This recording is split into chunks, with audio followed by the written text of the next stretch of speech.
Ay, magandang gabi mga boss, mga kamping, mga kabunyog. Nakadalawa ako ngayon, di ba mga friend? Salamat at naisingit ko yung kay Grace Sai. No? Magbigay ko tayo ng reaksyon dito kay Kimo. Senador Kimo. Magpapaimbestiga pala yata to sa Senado, no? Si Kimo, tungkol do sa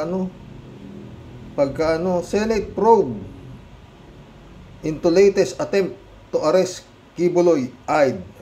Pakinggan natin. One day ago lang ito eh. Robin Padilla says he wants the Senate to probe the alleged unnecessary and excessive force used by police during the latest attempt to arrest Kingdom of Jesus Christ founder Apollo Kibuloy. In a statement, Padilla says that in serving warrants, authorities should ensure that the dignity of persons involved is not violated. Padilla adds there is a need for the Philippine National Police to promote and protect human rights because these acts are vital to the maintenance of public order, guarantee of public safety, and respect for the rule of law. Alam kaya na ito sinasabi nito? Mga friend, maganda. Kimo, anong respect rule of law? Ayaw nga sumuko yung bata mo eh. Taing bata mo, yung boss mo eh. Ikaw talaga, Kimo, ano ka ba? Senador ka ba ng Pilipinas o senador ka ni Kibuloy? Wala talaga to. Ayaw kasi mag-ahit eh. Tuloy mo nga. The senator says he will formalize his proposed probe in a resolution that he would file on June 18. According to Padilla, his resolution would seek to direct an appropriate Senate committee to conduct an investigation in aid of legislation on the alleged unnecessary and excessive force conducted by some PNP members during the June. Alam, napanood kaya ni Kimo yung ginawa ng mga kulto dito si Kibulog? Yun nga mga umaaresto pa, halos binugbog eh. Kimo naman. Pinagwa-water cannon pa nga yung tawa si Las Cañas, si Secretary Las Cañas.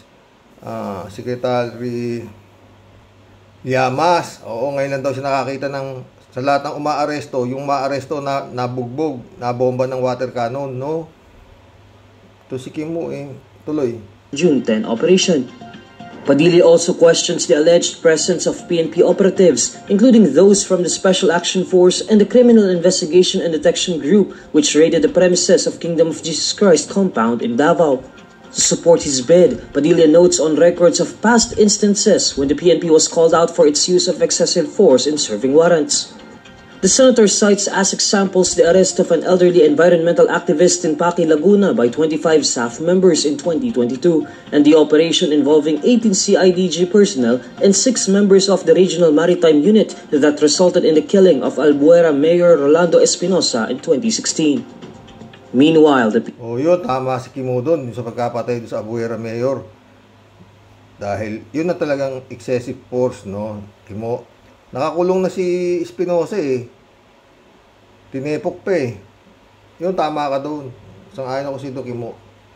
Pero malayo yung pagkaka-aresto kay Kibuloy, ha? Tuloy. The PNP maintains that the serving of the arrest warrant against Kibuloy was a lawful operation and was carried out in strict compliance with legal security protocols of the PNP. The Philippine National Police will file criminal complaints against 6 members of the religious sect Kingdom of Jesus Christ for their alleged attempt to attack authorities while serving the arrest warrants against Apollo Kibuloy and others in Davao City. In a briefing, PNP spokesperson... 6 lang ba yun? Ang dami nun ah. Halos libo yung mga umarang eh para hindi makapasok yung PNP tsaka yung mga aresto kay Kibulog, di ba? Bata 6 lang yung sasampahan ng kaso. Paano yung mga bumomba ng water cannon, di ba? Tuloy. Spokesperson Colonel Jean Fajardo says they have released the 6 KJC members who attempted to attack the police during the serving of arrest warrant at the Glory Mountain in Davao City. However, according to Fajardo, the PNP intends to file a case for obstruction of justice against the 6 KJC members. Fajardo did not identify the 6 KJC members but says they were seen bearing weapons such as bolo knives and a gun. Last June 10, about 100 members of the PNP served 3 arrest warrants against Kibuloy and 5 others: Resente Canada, Pauline Canada, Ingrid Canada, Sylvia Camanes, and Jackie Leroy. According to the PNP, authorities conducted simultaneous operations in the Kingdom of Jesus Christ compound in Buhangin District, the 25-hectare Glory Mountain in Barangay Tamayong. Putik yan, 25 hectares. Glory Mountain sa Tamayong. Paano nakakuha yan? 25 hectares? Ang kababalagan mo yan, ha? Paano napapunta kay Kibulog yung 25 hectares na Glory Mountain? Ha? Malaki ho yan, 25 hectares, ha? Tuloy. And the 50-hectare Prayer Mountain properties in Davao City. Putik, meron bang 50 hectares Prayer Mountain in Davao City? 50 hectares, ha? Putik yan. Ano ho yan, ha? Sinolid po yan. Kung yan nga yung... Kasi yung kingdom niya, 8 hectares yun, eh. Binakuran lahat yun. Sa mga tweet, itong mga 50 hectares, 25 hectares na to, halos naka-isolate din ho yan. Kaya nga hindi makapasok yung kapulisan. Kaya giniba yung ano eh. Kasi ayaw nila papasukin eh. Kaya giniba yung fence. Niyero lang naman eh. Hindi pa siguro na simento. Pero talagang pasisimento rin siguro yan. Daming kwarta. Diba? Nahinto nga lang dahil nagkagulo na itong Unitips. Diba? Tuloy, Kibuloy. Believed to be frequently visited by Kibuloy. Kibuloy's lawyer Israelito Torion previously said the gate of the Glory Mountain was smashed and destroyed when the police forcibly entered the property. Paano hindi nga papasok ng forcibly? Kailangan ma-serve yung warrant of arrest. Di ba? Hindi naman tayo nagmamagaling. Pero gano'n naman eh. Ayaw ka papasukin, magseserve ka ng warrant of arrest. Sinasabi, pulis nga kami, magseserve kami ng warrant of arrest kay Kibuloy kasi nga may nakapagsabi na nandiyan siya sa loob o ayaw ninyo. Maski naman kay Duterte nga pag nag-serve ng warrant of arrest diba? Ano nangyari doon sa kila Paruhino? Patay diba? Magkakamatay, diba? Maski nung inano yung sa ano to? Sa Kapa, ano rin yun, Real Hill yun din yun. Wala naman nagreklamong miyembro nun, pero pinagwawarrant of arrest nila yun. Yung ano na yun, Apolinario yun eh. Pastor Apolinario yun eh. Tuloy. The property. Meanwhile, the police force earlier said that they have conducted the operation in strict compliance with its legal security protocols and that the warrant did not cause any harm to anyone. Following the sighting of Chinese warship. Yung ganyan na lang ho tayo. Mga friend, no? Dito sa nangyayari na to sa Davao, totoo ho yung sinasabi. Parang nakakatotoo ho yung sinasabi ni Senator Trillanes na talagang itong may Davao Mafia. Ito nga mga miyembro. Di ba? Mantakin mo yan, 25 hectares, 50 hectares, iba pa yung sa Kingdom, 8 hectares. Paano napakapunta sa pag-aari ng Glory Mountain, Prayer Mountain? Anak ng pating, malaki ho yan. Hindi ho basta pera yan, mga friend. Ha? At ang tao sa loob, kampo na po yan eh. Hindi na ho ano yan, kampo. Parang kampo na, di ba? Na pag sumugod ka, ayan, naglabasan na yung mga yung mga tauhan nila. Na may mga armas may mga panaksak o kung ano, mayroon pa silang yung fire truck sa loob. Grabe ho yun. Napanood nyo naman kung paano ginawa doon sa mga kapulisan, kawawa, no? Ito mabigat. Kibulog pa lang yan, at tignan nyo yung protection ni Digong sa ni Sara, talaga namang. At ni Kimo, di ba pa? Ano kaya pag-iisip meron itong mga ito? No? Kaya mo si Kimo. Pero ito si Digong at saka si Sara, parang abogado kayo eh. Di alam nyo dapat ang sasabihin niyo kay Kibulog bilang mga warrant of arrest yan eh. Kesa imposible naman, mga friend, no? Pag sinabi ni Duterte na, oy, pare, appointed son, sumuko ka na. Imposible hindi susunod si Kibulog. Di ba? Susuko yan. Maliwanag ho yan na hindi nila talaga yung mga sinasabi ni Duterte na sinasabi niya na dapat sumuko sa salita. Sabi nga ni Ka Percy, di ba? Lahat na sinasabi niya si Digong, baliktarin mo. Di ba? Oh, yun lang yun eh. Mga boss, no? Kaya mo si Kimo, di ba? Alam ni Kimo yan. Basta si Kimo, makapag-eksena lang siya. Oh. Kaya ito. Pag itong mga sinasabi nito, ni Digong, meron siyang nakasuhan, at nagkaroon ng probable cause, yung kanyang isasampang kaso, sinasabi niya dito sa mga kapulisan, na yun nga, na excessive force, kung ano-ano mga pagsasabi niya, magkakaso si Digong eh. O, saan pupunta kaso? Saan niya isasampa? Department of Justice? Saan? O, dito natin malalaman kung magpo-prosper pa ang isasampang kaso daw nitong si Digong. Oh, di ba? At dito rin natin malalaman kung ano yung sinasabi ni Kimo na magpapaimbestiga siya sa Senado tungkol sa nangyaring pag-aresto, pag-serve ng warrant of arrest kay Kibulog. Dito natin malalaman yan kung may papatol dyan sa mga gustong mangyari nitong grupo na to nila Digong, no? Digong, Kimo, di ba? Si Sara Duterte, di ba? Yan ho yan. Titignan natin kung paano. Sinasabi na nga na may dalang warrant eh. Tsaka yun nga, kung sumuko na ba, kung sinabi na ba, kung talagang isinuko na, hindi na po pwedeng hindi susuko pag sinabi ni Digong, susuko yan. Kaso hindi nga po pwede yan. Para ulit-ulit, di ba? Kung yan sindikato nga yan, sindikato nga yan, hindi po pwedeng madapurak si Kibulog at baka kung ano ikanta. Di ba? At hindi talaga yan. Ako sa tansya ko mga boss, hindi bibigay ng buhay si Kibulog. Kasi baka magkakanta ng Do, Re, Mi, Fa, Sol, La, Ti, Do yan eh. Di ba? Mga friend. Itong nangyayari na to, ito ay isang malaking patunay na itong si Kibaliw na to ay talagang buwang to. Buwang, baliw. Kala ko ba appointed son ka? Ba't ngayon tatago ka dyan sa mga napaniwala mo, mga natanga mo na ikaw. Pero kung sa tansya ko, hindi naman lahat yan niniwala eh. Talagang yan, mga tauhan na yan sa loob ng 50 hectares, 25 hectares. Parang nakakampo na sila dyan eh. Sa dami niyan, alam nga naman magsisigaw yan dyan, maghaharang yan dyan na walang pakinabang yung mga yan. Di ba? Suportado yan ni Kibulog. Pagkain lang yan, ilan yan, ang dami yan, libu-libo yan. Nakabantay, nandiyan sila lahat sa loob. Yan ang mga pinapakain. Sinasabi, di ba? Baka yung iba pa dyan, rebel returnist pa eh.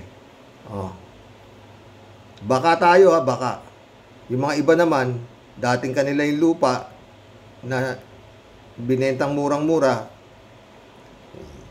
bukod doon sa nabenta, dito pa kayo titira sa aking ipinagawa. May magagaling yung mga yan eh. Pag mahina ang nyo, kaysa bibiling ko yung lupa mo, pero gaya na nangyari ho doon sa Banban, na ibenta yung mga lupa ng mga katutubo, yun, sa murang halaga dahil yun nga, sinasabi, ganito, hindi naman pala pwedeng, hindi naman dapat palang ibenta. Kasi nga yun, parang ibinigay sa kanilang gobyerno para sila'y mabuhay, yung mga katutubo. Parang ancestral domain. Malamang ganyan din yung mga prayer mount. Yun yung Diyos ang ginamit nitong sindikato na to baka prayer. Hindi nga, sinong mag-aakala na may illegal na nangyayari sa loob? Kasi nga ang mga prayer mountain, glory mountain, kingdom of Jesus Christ. Pero ang kaso ni Kibulog, rape, ano-ano, maraming kaso. Hanggang sa ibang bansa, wanted ng FBI, most wanted.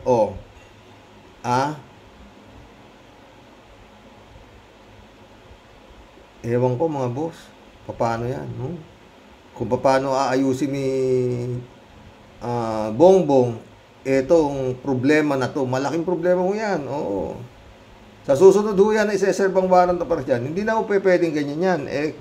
Katawa-tawa na kayo sa buong mundo.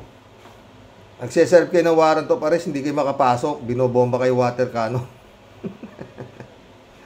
Para kayong mga Tsaka mga SAP, Special Action Force, mga CIDG, mga, ano ba yun? Tapos binobomba lang kayo water cannon, naka full butter gear pa kayo. Kahiyahiya ho yan. Oo, diba? At ang pinakakahiyahiya, kakasuhan pa kayo ni Digong. Oo. Bakit hindi kayo kakasuhan ni Digong? Si Digong administrador ng lahat ng ari-arian ni Kibuloy. Alam niyo itong mga nangyayari to?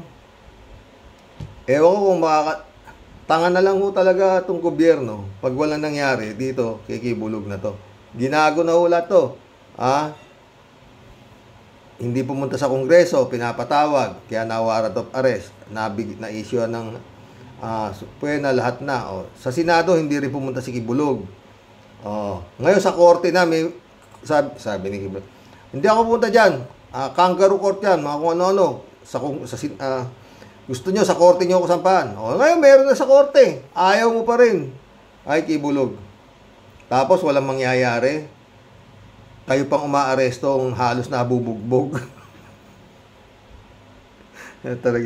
Anong klase kayo dyan? CIDG, meron pang PNP, meron pang SAP. Tapos, bobombahin lang kayo water cannon. Naka full butter gear pa kayo. Diba? Kahiyahiyahiyahiyahiyahiyahiyahiya. Sa buong mundo ito, napapanood yan Diba? Oo. Ibig sabihin talaga walang kaano-ano, di ba? Tsaka yun nga, ito abangan natin. Kung makakapagsampa nga ng kaso at hindi madidismiss ang kasong isasampa nito si administrador. Hindi na siya presidente ngayon. Administrador siya ng lahat ng billion. Balaki ko, billion yung mga halaga na yan. Nakita nyo na yung mga pagkakayari ng mga Glory Mountain, Prayer Mountain, yung kingdom, buti ko. Hindi nyo nga kung 100 lang kayong pupunta riyan para mag-arrest warrant kayo dyan, hindi nyo makikita yung pagguhan nyo. Wala. Lolokohin lang kayo, itutur lang kayo ng mga kusino. Dapat yan, hindi na yung arrest warrant. Search warrant na dapat yan. Sa laki niyan, 50 hectares, 25 hectares. Sige nga, hindi lang yun. Malamang sa alamang peto wala yan dyan. Baka nando doon sa mga bahay ng mga kakosan niya dyan, nakakila Digong yan, nakakila Sara yan, nakakila Pulong yan, nakakila kanya-kanyang mansion yung mga yan di ba?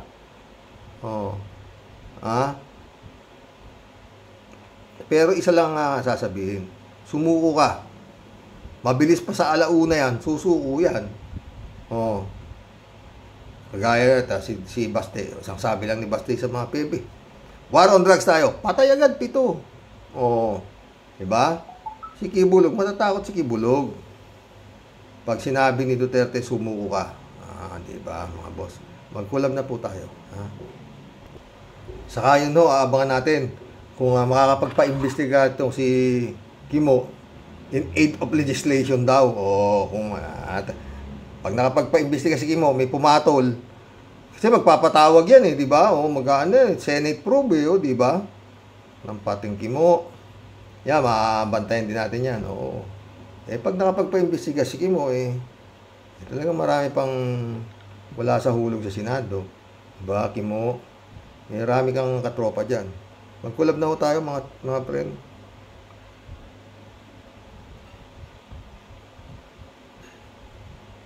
Shout out, Jeff Ramos, nak. Magandang gabi po tayo. Sabi niya, magandang gabi. Alejandro Bidad, shout out. What? Best President?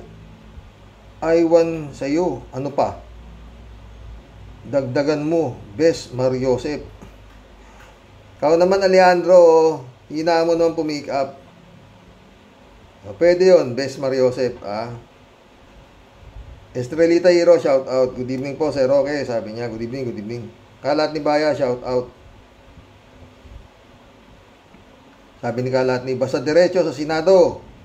Banat lang, idol. Patay tayo dyan. Wala na yata si idol. Hindi ko nakikita Kalat ni Bayaw. Hello, Miss Akira Milus. May you have a blessed weekend. Ingat at magpakabait ka palagi. Akira Milus, shout out. Where na you? Estrelita Heroes ulit to. Pabiktim itong mga pro-Kibuloy. Totoo yan. Sila na nang argabyado sa mga nagseserve ng arrest warrant. Sila pa ang biktima. Putik yan. Tagang tama si Ka-Percy. Buro ka baligtad na sa amin to eh. Kalat ni Bayan, good evening, Karoke. Hampasin mo ng batuta, Karoke. Banat lang. Hello, Mama Bear. Okay si Mama Bear. Alaga yan. Erlinda Aquino, shout out. Kuya, sa mga matitinong tao, hindi na maniniwala kay Digong nyo. Pero marami tanga at gagong followers niya. Ewan ko ba, kuya? God bless po. Hindi ko rin alam, Erlinda. No comment. Rodelia Alpilor, shout out. Hello, Sir Rox, at sa mga kabosing. Talagang nakakilabot mga pinagagawa ni Digong nyo. Yan lang po, sir. Ano pa gustong patunayan ni BBM? Ayan, ilang beses nang pinatunayan ang mga pinagagawang pagpatay. Ingat po and God bless po. God bless, Rodelia. Sino nag-reply?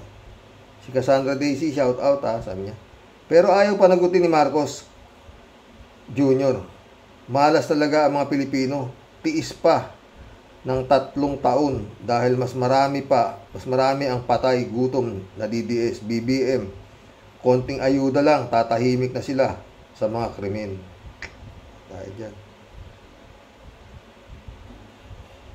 Chupista Bunaaw, shout out. Good evening, Kuya Roque. At sa iyo pong may bahay at sa mga ka-warriors. Naku, Kuya, iba talaga itong si Dudes. Magaling magalaga ng mga ari-arian este. Este ari-arian ni Kibuloy, ha? Debrado Ludovico, shout out. No comment, masisira lang araw ko po eh. Ikaw naman. Reynaldo Gonzalez, shout out. Si Raulo ang digong ala ng mapupulot na matinong salita. Kung si Kibuloy bula ang propeta, si Digong bula ang punyeta.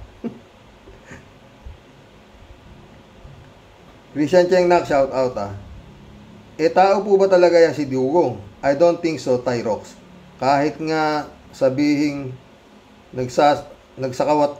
nagsakatawang tao, di pa rin masasabing human being yan, Duterte na yan. Ang pagmumuka parang wrangler na ugat ng puno ng balete. Have a great evening po, Tatay Rox, and sa family niyo po. Ikaw talaga, Christian eh. Hindi ko pala naiuno. Librado Ludovico. Sister Grace, hindi kaya umpisa na ng karma mo. Yang may panahon, umpisa ng karma mo. May panahon pa. Walang magagawa ang salapi pagpantay na ang paa mo. Mahal ka ng Diyos na tunay, hindi ng demonyong nakapulapol sa iyo. God bless you, Sister Grace Chingsay. Gising na. Kalat ni Plug. Happy Flag Day sa lahat ng mahilig magwagayway ng bandila. Happy Flag Day sa inyo. Carlito San Juan, shout out. Tiyak na paglabas ng warrant of arrest ni Digong galing sa ICC, hindi mo na makikita yung Digong magtatago na yan. Pwede. Al Ulalia, shout out. Si Digonggong ay isang psychopath.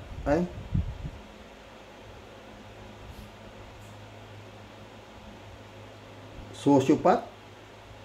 Meron bang ganon? Sociopath? Isa siyang natural na psycho. Bukod pa sa utak sindikato. Totoo yan. Utak sindikato talaga yan. Wala nang karapatang mabuhay ang halimaw na yan kung tutuusin. Ayan, may nakakuha na yatang dokumento sa Pogo galing sa Office of the President dated nung time niya pa ang nakaupo. Good day, Sir Rox, sa mga ka-warriors. God bless. God bless, Al Ulalia. Marilo Pabianak, shout out Good morning po. Muli tayo at sa mga ka-warriors. Grabe, napakaraming ginawang kasalanan ng dating presidente natin. Nag-iwan ng napakasamang legacy, patayan, korupsyon at halimaw sa kasamaan. Pogo, kailan pa siya magsisisi at humingi ng sorry sa nagawa niya sa mga Pilipino at sa ating bansa. God bless us po tayo at sa mga ka-warriors. God bless, Marilo Castro. Alam mo, paano magsisisi yan? Tignan mo naman rating yan sa mga survey. Nangunguna yan. Oo, di ba? Butik yun. Yannick Ordovez, shout out. Totoo nga yung, ayan, ebidensya, daming napatay na Pilipino. Di ba? Elvira David, shout out. Mawala lang ang Duterte at si Gibbs, tatahimik ang bansang Pilipinas. No comment. No comment ako dyan, Elvira David.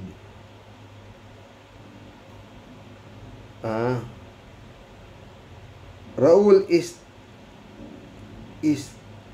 Tingo Jr. Welcome to the club. Bakit niya hadlangan yung mga pulis na tumutupad lang sila sa utos sa kanila ayon sa batas? Obstruction of justice yan. Ibig sabihin talaga siya ang protektor ni Kibuloy. Mismo. Tama, Raul. Raul ulit, Raul S. Tengor Jr. Dapat talaga pala mapanagot sa lahat ng kasalanan yan si Duterte sa lahat ng krimen na ginawa niya simula ng mayor pa lang siya, di ba? Federico Mandak, shout out Si Rox, sa tanong mo na anong klaseng tao ba si Digong? Ayan na, siniwalat na ni Matabato kung anong klaseng tao siya. Parang uhaw siya sa dugo. Dito wala nang aresto, tumba agad at wala silang takot dahil ayon sa kanya, nasa likod niya ang mga pulis at si Mayor. Kagaya lang ng alipores niya sa Senado, malakas ang loob dahil kay Mayor. At ngayon, sasampahan daw niya ng kaso yung mga pulis na nagsilbi ng warrant of arrest dahil hindi daw makatao. Diyan, eksperto si Duterte, yung baliktarin ka sa at gawang kapan ng kaso. Magaling sa saywar at napapaniwala niya ang mga taong mga syunga at bobo. Sorry to say, mangmang sa katotohanan. Ngayon ayon yun sa mga pulis na basang sisiw na pinagbobomba ng tubig, tinanggal na sa pwesto para daw sa investigasyon. Anong klaseng liderato ng PNP yan? Tiklop agad sa banta ni Duterte hanggat nandyan ang anino ni Duterte na kinatatakutan ni PBBM, malabong tumahimik ang ating bayan. Lord, huwag nyo kaming pababayaan. Totoo yan, Federico. Sama ako sa dasal. Ay, mga friend yung hinihingi kong tulong magdasal po tayo para sa aking napakabuting hipag, no? Bukas, may vlog na naman akong maski short vlog lang sa iyo, Grace Chingsay, para babasahin ko yung mga comments ng mga ka-warriors, baka makatulong sa iyo yung kanilang mga comments, no? Meron pa akong nakulang sa vlog ko kanina sa iyo, no, Grace Chingsay. Huwag kang mag-alala, tutulungan ka ng mga ka-warriors na makawala dyan sa demonyong kumukukob sa iyong katawan at isipan. Grace Chingsay.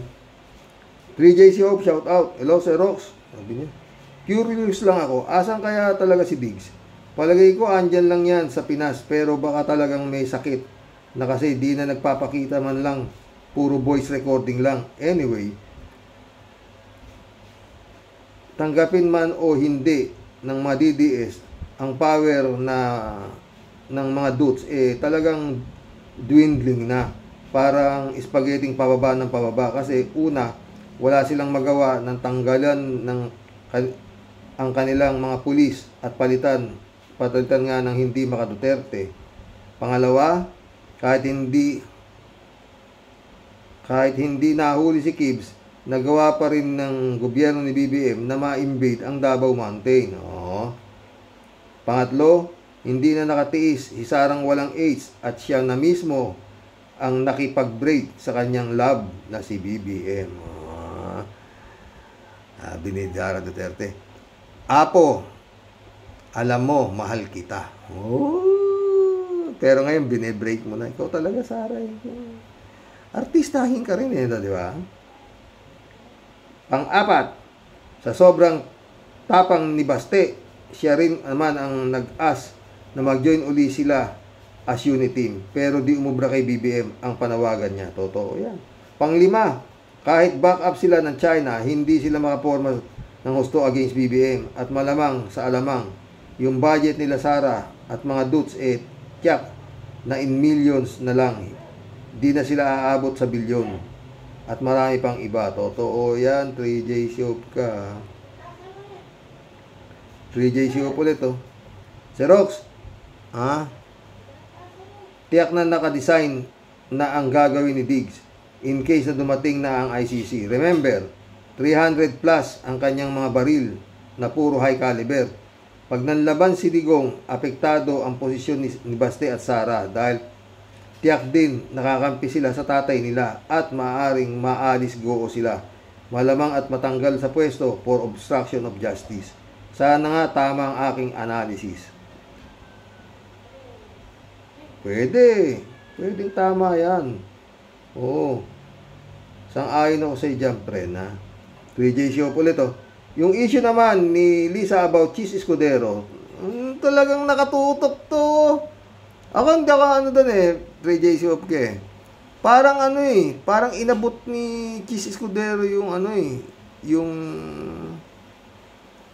yung kanyang pangtagay, di ba? Oo. Maaaring ang akala naman ni Lisa tubig lang. O kaya tinungga niya, di ba? Tapos nung parang nagganun pa nga si Lisa binigay niya ulit kay Chis di ba? Yun ewan ko dito sa mga ungas na to, makagawa lang ng issue. Oo. Ba't hindi niyo gawing issue yung basketballista, ha? At yung pagiging mahilig sa babae dito si Gongs D, ha? Yung issue ni F. Elisa about Chis Escudero, sabi nga ni Ka Enzo, it's just like a blooper. Kung abaga, wow, mali. Totoo. Saka ang nag-explain si First Lady na at believable naman yung explanation, pero si Mahar Luka talagang piyestang-piyesta siya sa issue. Napaka-small issue pero talagang ang mga DDS piyestang-piyesta sila. Gusto nilang matabunan ang issue ni Gibbs. Totoo yan. Naghahanap nga sila ulo na yan.